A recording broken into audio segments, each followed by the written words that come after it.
okende kozwa audace ya koloba mambo lokuta na kombo ya Kofi. Kande balobaka 99 jours de vol et 1 jour d'attrape. Géraldine yana seni akwei na mutambo.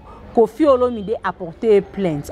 Lucas Vincent, avocat au barreau de Paris et conseil de M. Kofi Olomide, légende de la musique africaine reconnue dans le monde entier. Je m'adresse à la personne qui se fait appeler Géraldine sur les réseaux sociaux. Madame, vous avez publiquement sali l'honneur de mon client en l'accusant d'avoir une relation incestueuse avec sa fille Didi. Vos propos sont insupportables et inadmissibles.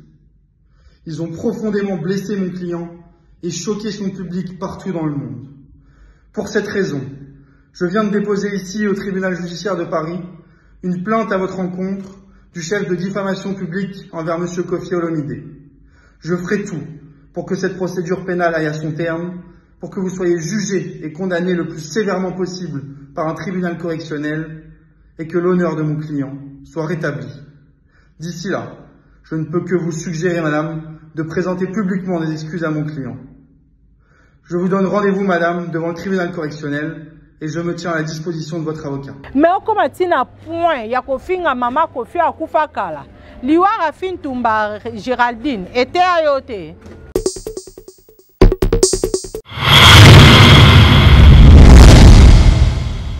MJTV, vitesse wapi.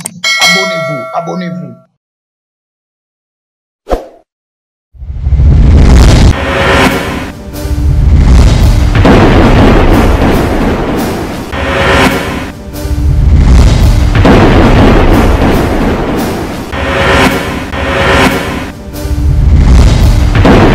Voilà, merci Nandenge Boza et Belé partout dans le monde pour Nakolanda. Émission Nabino Analyse Populaire et puis chaîne Nabino Obolingaka MJTV Mami Wanza. Chaîne Emoko la patronne, hein, la première dame d'Orléans, Madame Mami Wanza. Moi, je suis Simbi Masolo na Orléans. Maman atonda boboto, maman atonda momote mamawa. Na ebite so muta mokilia ko yapo alongole mote mamawa zalaka nango. Motema ko sunga bato ya zaka nango akoti c'est motema so ya satana motema likundu et ko simba te parce que la première dame d'Orléans maman Mami Wanja akoti kala toujours Mami Wanja. Moi ça bata pa misha botike kimia botika diaboliser na ba campagne lokuta ceci c'est les kendeke zongaki ba campagne son na mai kande vient na biso et ranson igwe de la forêt à Lobaka. Donc voilà le lot déjà toza semaine ya sika semaine oyo biso nyonso to uti koleka na ba fête to uti koleka na ba matanga to uti koleka na ba concert. Donc tokoti sous semaine à sika grâce à Yemoko grand prêtre Nkolo o asali biso na bino vraiment tozala o asali ngana bino to mona na lisusu vraiment na mukolo ya lelo. Et puis merci beaucoup na bandeko nyonso bozolanda biso à partir ya Bruxelles wana moni major pek na Belgique en tout cas. Bambote na yo bisiko ozali ba bon début de la semaine et bambote à trop na Erkid bamvoa tout na London. Donc bambote na yo bambote na bino nyonso bolinganga Sylvie Bati et pourquoi pas penser à mon président JP Massamba Fondation Tokanisa ne tombera jamais. Donc tozokoti vraiment semaine à sika tobeta moi muke toluka ko analyser musique ya kala na musique ya lelo tolobela ba album euti ko bima parce que to mona ki kota Weranson tout se paye ici bas single et bimaki. Donc single tout se paye ici bas depuis bibi lelo déjà toza na 4e semaine ngoyo. Depuis tout ce pays ici, bimi, tozo monara malili, bana wenge boza kolala, bana wenge, toeba kabino kala, ceux qui were en son abimisi album, en tout cas, boanda ko sa ma sekite. Bobanda ko za motivé, noye ba série wana, waba misena banjo teka na YouTube te, ba mise bazo teka na ba CD. Ezaki bo na Victoire et pas ba vie na sur place dans cette émission na canal qui na Hit Parade, na Socrate Music, na ba Edicom Music wana. Okuta batu ba tonzi na Victoire.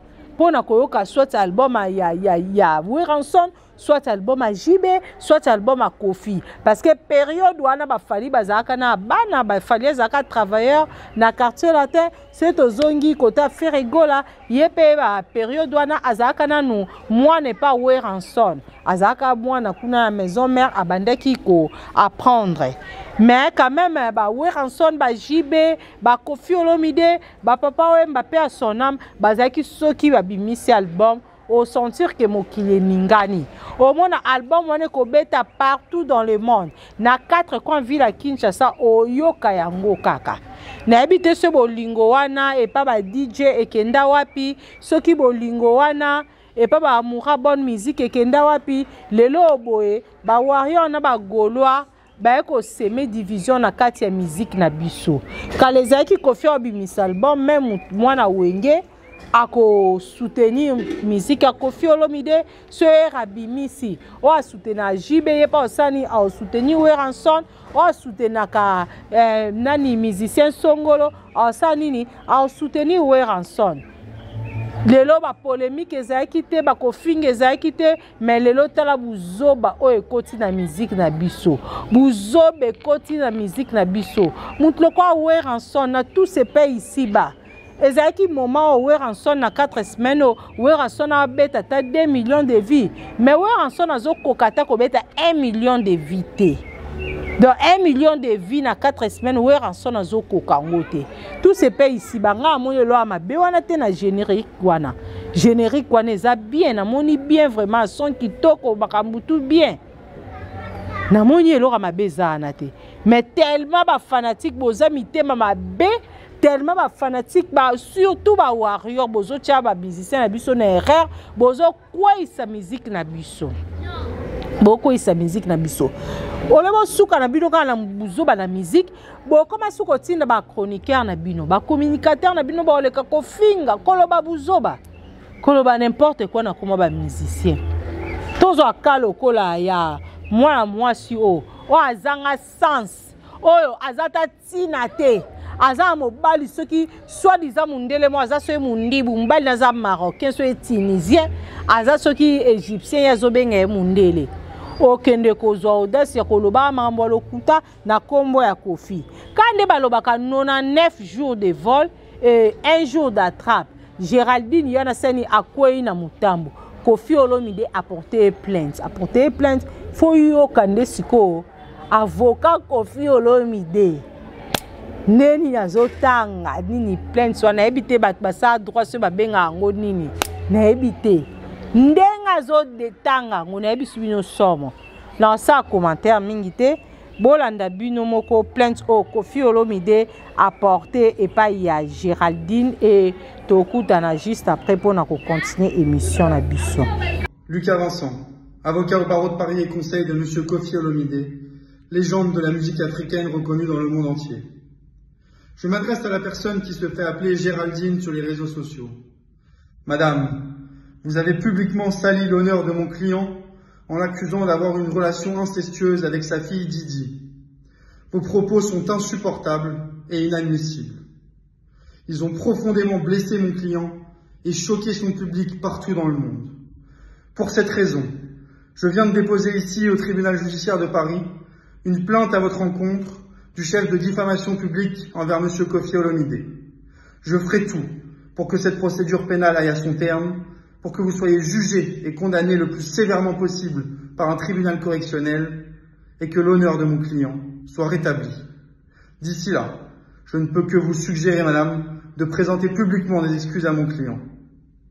Je vous donne rendez-vous, madame, devant le tribunal correctionnel et je me tiens à la disposition de votre avocat. Wana bomoni avocat ya Kofi Olomide bomoni ba loge oyo avocat apesi Kofi Olomide soki avocat naza français azo reconnaître Kofi Olomide comme légende ya musique na biso ya Congo. À combien plus forte raison bino bozana ba icône na bokomi ba légende te. Na sepela na émission Mombuta Likaso auto ça dernièrement na Liboke ayambaki ya na biso na Tilokole ayambaki Thierry Kambundi atuni bango différence ezali entre légende na icône. Na Tilokole abenini abi légende légende aza abandaki pour muto comme légende il faut za na icône. solo ngwe na icône nde okoma na légende moto aza icône eza mwa pasi po akoma légende yana bato mosusu batikalaka baicône bakoma lokwa bakoma balégende te nde mo mpe tozomona bamusicien baza lelo bamibenga bakombo nga le king nga boyeboye ebele basukaka baicône ya musique congolaise batika kokoma balégende lokwa Koffi Olomide te avocat aza reconnaissant a reconnaître mundele reconnaître parce que mundele soki ayebi ke moto oza boye akopesa o batitre no wana oza docteur oza professeur akopesa toujours batitre no honorifique jamais osa nini akokitisa biso defo eza na biso na Congo oyebi ke moto aleki ngai oyebi ke moto oyo aza likolo na nga mais yo ozosa nini ozomi bamba batitre ozomi pesa batitre yo moko po bimisa nini ke yo nde oleki mutu wana ozomi kosa. Dieu merci parce que lelo monde entier zo reconnaître Koffi Olomide comme légende. Géraldine Asuki ola suka ka wana Monica komi na suka ba porter plainte azo se permettre su ya passer na ba réseaux sociaux c'est ba vidéo koloba nini ke Koffi kende ko retirer plainte na yo oui oko lancer message pas Koffi aya retirer plainte na yo to bona bisote eza malamu mais okoma tina point ya Koffi nga mama Koffi akufa kala liwara fin tumba Géraldine était ayote que ba Koffi Olomide ofinga mama batu mama ami mama azaki mama batu mama azaki mama bana ebele mama azaki na bakoko ebele mama bande ko sangisa bana nyonso mama oyo batu ebele bande ko lia biloko epana ya olamba po mutu nyonso alia yo ke finga mama batu za de ana sama beli mama mi asa kufa da minute to ebite soki akomi ndenge nini kuna sama bele o ya ko sani ko finga mama batu tozala pena na respect na ba parents baninga finga Koffi Olomide critiquer musique na e mais ko simba mama na ete ko finga mama na ete parce que yo poza mama et puis yo moko poza mama yo moko poza na bana lobi soki bana na yo to baninga bana na ba fingi oko sepela en tout cas ministre abiso ya nani président ya nani ya CSA Christian Bosembe il faut ça là vraiment musala na yo ba jara babiloka boye ba insulte na ba réseaux sociaux eza vraiment bien te parce que ba to ka ba Koffi Olomide baza ba musicien minene o biso to tikalika na bango baza ba musicien oyo lelo tozo compter vraiment na bango parce que sans bango musique ekoza na ngote. D'après Vanerita ou te kobeta concert na yo anani scène musicale ou te koleka samedi. Tomoni ba musicien ba soutenir ye mais ba ninga na ye ba frère na ye o baza génération moko. Muta tie loboko azate muta soutenir ye azate. Maintenant Koffi azo reconnaître que héritier azobeta concert, faire égole azobeta concert. Il faut la kende na soutenir ye. Bata bongo baza bata ko respecter. Parce que la musique, na biso nde toyebeli musique, cause en a 45 ans succès, c'est pas donné à tout le monde. Tout le monde a artiste et musicien belé ba katana. Ya josa yewana, musique est comme les moi koko so bien ka koma ne robe ya beta ni na ba poto kuna mais musique yango koma keba. Amwenga mointe choisa te musique passe musique pema. Natiki ya Koffi Olomide Antoine. Nake nanga ko bala mwana 27 ans.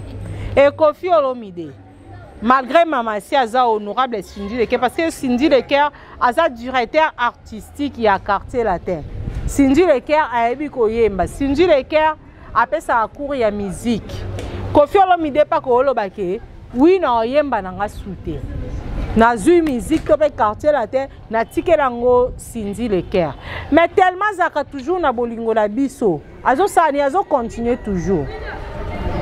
Hier moko lobeni ke légende oyo eza album na ya suka oui eza album a Koffi asuka Koffi otika suko bimisa ba album te Cindy Leker nde akoma ko bimisa album na ba musicien et Koffi peut-être akoma ka producteur ko produit parce que asali trop na musique il faut paiement il faut qu'il y ait des retraites bien que ba sala minene zoya bino pe bolinka ko proposer boliko benga ye ba dani ba sponsor bolinka ko ya tout le temps produire Koffi Olomide, produire producteur bazobenga par-ci par-là. Le 26 avril, là, nous avons signalé déjà que Koffi Olomide a se produire dans Sofitel Ivoire. Sofitel Ivoire concert et Zawana à partir de 20h parce que billets zoté comme déjà billetterie est déjà ouvert pour nos moutons. Nous avons besoin de billets même en ligne. On a les États-Unis, au Canada, mais nous avons les 26 dans Côte d'Ivoire. Obé Gibiso, obé na ba numéro ba tiwana na ba point de vente. Excusez nga poussière hein bis mboka so Congo ba mula na e bandite do mikolo poussière ya makasi. Obé Gibiso na ba numéro ezawana o toye ba koyebisa ba place nini okozwa ba billet wana. Et puis album na bino Platinum de Vincent et Platinum volume de et il y a toujours dans le marché des disques, bon, excusez-moi parce que comme hippodrome de Vincennes et côté là la maquilla. Nazo rêvé hippodrome de Vincennes comment ni concert wana ekoleka. Donc au bengi na ba numéro na biso à partir de biso bisika nini okozwa billet. Il y a concert, il y a les 26 parce que les 26 na Sofitel Ivoire et Kozaya Koyinda. J'ai bien plein na outer kobeta kuna concert wana ezaki neti. Mais Koffi Olomide toyebi ke na Côte d'Ivoire azaka vraiment aimé parce que to monaka tomba na Côte d'Ivoire tomba intronisé Koffi Olomide comme roi. Ezaya année passée na 2023. Tout le monde est comment ba ivoirien ba laksaki ba amour na bango envers Koffi Olomide et concert wane kozaka ba ivoirien te bandeko pe bazana ba Togo o bazana ba Benin o bazana Cameroun Gabon bango pe ba kozala na pona ko assister na concert wana. Et après wana bisonyo sotoyebi Koffi Olomide na quartier latin international bazali ko se préparer donc ba répétition bandaki déjà pour na concert ya munene oyo kozana 2025 hippodrome de Vincennes. Bandeko bozo sa ba campagne mabe o surtout ba warrior bazo telemela ngondero mo azana na tanga kumbone tati azana France. Abio ba ati Koffi obeta ne hippodrome de Vincennes Koffi azokosa yu arena pezala ka boto suka Koffi abeta ka ngote et puis hippodrome ope Koffi obeta ngote Koffi akobeta hippodrome de Vincennes parce que makambo nyonso c'est si là qui a futa qui magnos ça déjà bien donc Koffi je crois na début à année prochaine to peka na fin année oyo ako annoncer date wana si tout va bien concert wana et que ça na mois d'août ou mois de septembre il y a année prochaine donc Koffi Olomide azali toujours ko se préparer au four et au moulin pour na concert oyo parce que concert wa hippodrome de Vincennes et que la concert moko événementiel et que ça concert moko oh nanu ebeta mate et za concert moko nanu ebeta mate parce que après wana Koffi Olomide ko za na ba production ebele et puis na sepeli parce que Koffi Olomide a si vraiment chance na ba musicien et tout oh bazali awa na bazaza libana mboka baza ba difficulté bazo souffrir Koffi abi akomema baona poto po bakende ko beta pe na salwana parce que belé bazo lela même ba uta na quartier la terre ba Suzuki bazo lela ba samchintu ba lela vie kotika bisote to mona ta hippodrome de Vincennes to beta ta na salwana po biso ba sala minene to beta ate to beta ga ba chez Jonga bana to ya poto to longwa quartier la terre to beta ga na banganda na ba chez Jonga to beta ga na ba café moko boy ya on tout ça pe na besoin to profiter pe na moi monto na yo to bi ke yo succès si la ate biso bana to longwa ki to kanisa so to évoluer seul to roleka on a succès oh to yo mona biso nyonso nde to uta quartier la terre na ba fali pupa mutaleka kayo azate mutaleka ko azate et puis le qu'on a zoloba eza vrai parce que bamsu babako ko fait lingaka ba titre nyonso ezala ye guide musique eza fali na nini o te fali aza Koffi en mieux fali akoza Koffi en mieux en quoi pose à Koffi Olomide en mieux il faut za na ba chanson d'or pose à Koffi Olomide Koffi en mieux il faut za na nani na 45 ans ya carrière musicale. Pose à Koffi Olomide, faut à 28 albums à succès. Pose à la Koffi en mieux, faut à Banzimbolo kwa ba coucou. Pose à Koffi en mieux, fallait à Koffi en mieux, il faut à Banzimbolo kwa ba Moulerengo, le kwa ba Ngobila, le kwa ba Cheval.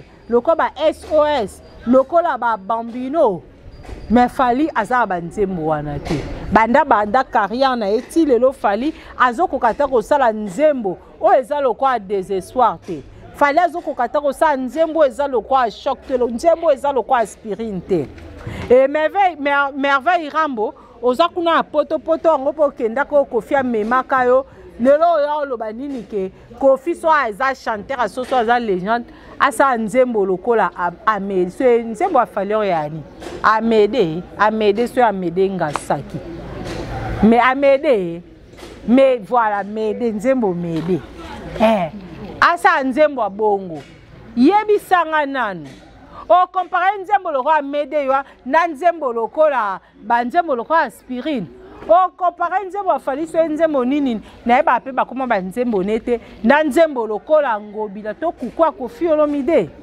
tozala pe mitema malamu tolongola naki mutema mabe tolongola sentiment o tozo sala biso monde tozo boma ba musique na biso monde tocha lelo ba musicien na biso na erreur Koffi Olomide le 26 azobeta na Sofitel Ivoire et 2025 na bi déjà bobongama bosa déjà ba économie na bino ba épargne na bino bongisa déjà parce que na 2025 héroïne na hippodrome de 25 Exosa sanga sinto comme de akoke malembe na suka analyse na biso côté en Weranson naza vraiment déçu totalement na ba amoureux ya bonne musique na olobelaka bana wenge te bana la zamba kate mais ba amoureux bonne musique bolingo to aka na pe ba musicien et pas Koffi et pas JB et pas papa Wembakala bolingo ngo ekenda wapi to sunga Weranson tous ces pays ici ba ekobeta 1 million de vies.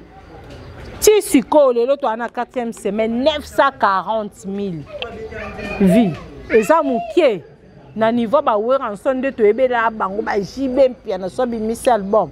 Mutu to luka somba sedio na mutu to zolinga yo kango. Mais lelo mawa musique na biso eza su bongo te ba warrior na ba goloa ba bomi musique likolo ya ba polémique na bango oyo ezanga buzoba to komi vraiment na suka ya émission na biso merci na ba musicien nyonso o ba bimisi ba album na bango oyo ba album na bango eza na studio ezo bunda et félicitations kucha pona Koffi Olomide pona album na ye Légende Platinum volume 2 au vente nango vraiment est impeccable en tout cas ezo kene bien ezo tekama na ba plateforme et tout ya streaming album na bino Platinum volume 2 eza wana bo continuer toujours ko consommer yango et pour na ba Spiritas merci beaucoup na bolingo la bino bolakisaki envers nani numéro 1 na bino héritier Watanabe et merci na ba amoureux tout ya bonne musique merci na bino nyonso o bolinga anga Sylvie Bahati to komi vraiment na suka émission na biso